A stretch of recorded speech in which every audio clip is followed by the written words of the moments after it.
Hey guys, no one showed up tonight other than Charlie, and I'm kind of burnt out. I got injured on Saturday, and so I was just taking a lot of medication stuff. So tonight's supposed to be jiu-jitsu, but I don't feel like doing jiu-jitsu. And so it's just one-on-one, so I haven't had a chance to do a lot of my own drills. So I'm going to do some drills with Charlie. My background is Muay Thai, and when I first moved here, maybe 15 years ago, I would train with a lot of karate instructors and stuff. And a lot of these guys never seen Muay Thai before, so the biggest critique was that Muay Thai was so simple, and they felt it was not very complicated. Well, in a way, it's not complicated because it's more about the nuances, the feeling, the biomechanical feedback, how your mind receives the move. Too often, traditional martial arts focus too much on the techniques, but there's no biomechanical connection, there's no mind-body connections. Until your mind and body connect as one, you will never feel like you can fight. And this is what makes Muay Thai so different. They only have a very limited set of moves. And I think it's because it's a combat art. They fought, these guys fight for a living, and they can't waste their time doing fancy stuff. So tonight I'm just going to go over a bunch of drills with Charlie, some drills you probably never learned before, but I'll guide you guys along. These are drills I think you gotta have, or else you won't be able to fight, okay? So the first one, I'm not gonna go through all the basic one, but we're just gonna jump right through it. So the first one is just jab, cross, roll kick, and our partner is not gonna defend, and you gotta have really good control of your low kick so you don't hurt each other. Okay, so we're going to a fighting stance. I'm going to go 1, 2, 3, and then it's your turn. Go ahead. 1, 2, 3. Good. And we're going to do that for about 10 reps. Okay.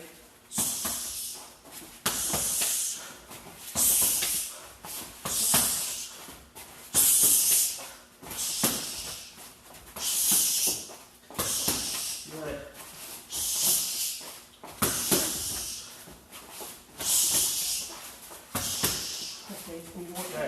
Okay, so last year I was getting ready for my fight, and there's this guy, he Facebook friended me, and he's a karate guy, and he was criticizing that I dropped my hand. So this is what I mean. 1, 2, 3, and he said that dropping your hand's bad, you can punch in the face. Yes and no. It's bad if I just go 1, 2, throw a punch in my face, boom. Okay, it's good when you go 1, 2, it's attack, attack, attack, and you know there's no offensive maneuver from him. So 1, 2, 3, and notice what I did with this hand. Okay, one more time. 1, 2, 3. Okay, so I cleared it and I moved it across his face. Number 2, there's a slight tilt because you're dealing with a very aggressive style of fighting. You have to drop the hand because you're trying to get that cut, that foot into that thigh, right? So 1, 2, if I'm here and he's skilled, he sees my low kick, he'll just punch me in the face, or hook, boom. But if I go 1, 2, 3, notice he couldn't really punch me, okay? So number 3, we're dealing with the tilt. I'm gonna dip my head. If this is 12 o'clock, behind me is 6, I'm gonna dip my head towards 7, okay? So 1, 2, 3. Go ahead, work the dip. 1, 2, 3, good. 1, 2, 3. 1, 2, 3, good. Now you can go 1, 2, leave the hand out. You can go 1, 2, drop the hand. You can blade it, okay? But you want to have this slight turn to help push this hip over, okay? So he didn't quite understand, and one more time. Now if you're a beginner and you don't have that set up, obviously keep your hands up, okay? So if I go 1, 2, obviously I need to keep my hands up. Okay, so if you have a broken rhythm, then keep your hands up. But if you have that rhythm, okay, so when I moved here, that's all I did to people. I just chopped everyone down. And when I moved here 16 years ago, not a lot of people knew Muay Thai. Okay, so let's do 6 more times with the tilt.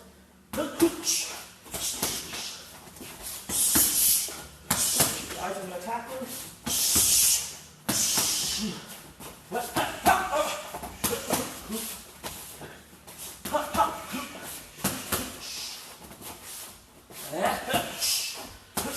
Good. Okay, so why don't we work the defend? because we want to clear our mind in seeing things coming. So you let, with a good training partner, we lightly tag each other so that our mind knows what it's like to get that contact. So we see the full range of motion. Too often you defend too soon. When you defend too soon, you're like a scared child who overreacts to everything. You don't want to overreact to everything. Take the pain, take the punishment, and then slowly find a solution to that attack, okay? So, because this is an MMA school, you might fight against someone who's really skilled in low kick. So we know the low kick's going to come.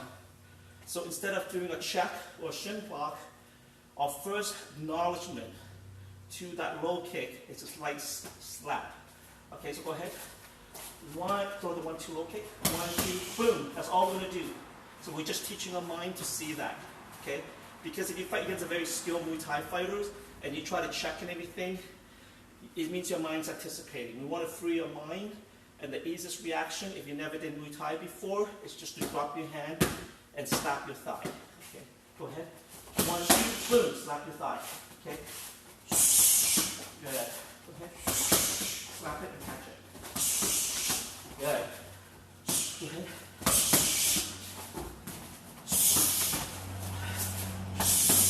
Okay, now when you slap it, you're going to miss so that you end up trapping the foot.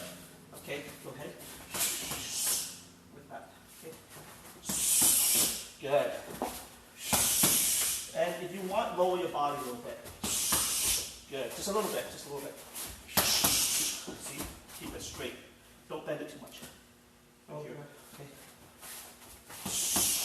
Yes. Okay. So once you feel that second nature, then you want to play with that. So go ahead. Boom! Go back over. Sorry. Now, sorry. In this case, Charlie's well trained, so he played his body. But a lot of times, if you watch UFC, a lot of amateur kickboxing, or even pro kickboxing, sometimes they forget to blade their body. It's a bad habit, or they forget to do it.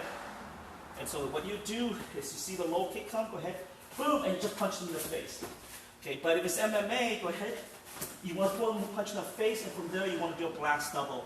Just jump off the ground and blast double them, right? So in other words, you're not checking, because if you check, you're playing the Muay Thai game. So you're a wrestler, you fight against a Muay Thai game, Muay Thai fighter, you should not be learning how to check. You should, but that shouldn't be your strategy. Your strategy should be to trap into overhand into a double leg. Okay? So that's what I mean. Go ahead. 1, 2, trap into a double leg. Okay, so one more time. Right? But you gotta teach your mind to see it. So he throws that 1, 2, boom, and I run that double. Alright? Okay. So we're not gonna go over that because I just want to focus on striking today. Okay, let's work our shin block. Okay, but we're not gonna do shin to shin. I'm too lazy to put on my shin guard right now. So what we're gonna do is we're gonna do a stop hit.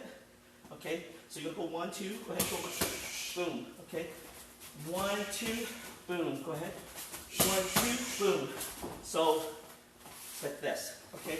Now, if that doesn't work, then your next defense is the shin guard. Okay. So 1, 2, boom. Go ahead.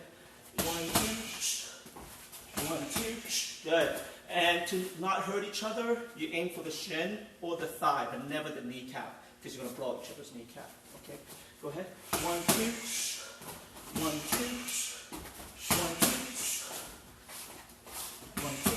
1, 2. Now notice that move doesn't work as well because it's a more complex motion. You have to bring up your leg and then you have to push it back out. So it's a 2 mechanical movement versus a shin block, which is a 1 mechanical movement. So what you do is you need to analyze movement, 1 to 1 or 2 to 1 or 3 to 1. A lot of times I watch a lot of self-defense video and it's a joke, it's fake. Because the guy stands there and let the instructor beat him up 4 or 5 times while he stands like an idiot. It doesn't work like that, right? It's 1 to 1. You'll be lucky if you do 1 to 1. Sometimes 1 to half.